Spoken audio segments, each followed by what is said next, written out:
হে আমার ভাইরা, দেখুন, জিজ্ঞাসা করা হলে ঈশ্বর মোশেকে কি বলেছিলেন? তখন যদি তাহারা জিজ্ঞাসা করে তাহার নাম কি, তবে তাহাদিগকে কি বলিব?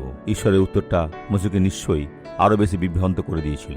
দেখুন, এটি যাত্রা পুস্তক 3 অধ্যায়ের পদ 14-তে আছে এবং তাতে লেখা আছে, ঈশ্বর মোশেকে কহিলেন, আমি যে আছি সেই আছি। তিনি ঈশ্বর, সর্বশক্তিমান, এবং তিনি সবকিছুর সৃষ্টিকর্তা। হতভাগ্য সেই ব্যক্তি যে বলে ঈশ্বরের অস্তিত্ব নেই, কারণ তিনি না থাকলে তারাও এখানে থাকতো না, আর তারা তার সঙ্গে চলতে অস্বীকার করে, যা তাদেরকে অগ্নি ও গন্ধকের হ্রদে নিয়ে যাবে। হে ভাইরা, ঈশ্বরের অন্বেষণ করুন। এখন আপনাদের সময় হয়েছে প্রভুকে খুঁজে পাওয়ার এবং প্রকৃত আশীর্বাদ স্বরূপ হওয়ার। আমরা এখন প্রার্থনা করব। পিতা, আমি সকল মানুষের পক্ষ হয়ে প্রার্থনায় আসি, কারণ তুমি সেই সত্তা যিনি আছেন এবং তুমি সেই ব্যক্তিকে তা প্রমাণ করে দেখাবে। এই ব্যক্তি আপনার দেওয়া প্রত্যাদেশ গ্রহণ করতে পারে, কারণ সে আশীর্বাদ প্রাপ্ত হবে।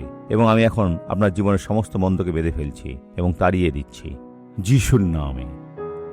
আর আপনি বলুন, আমেন।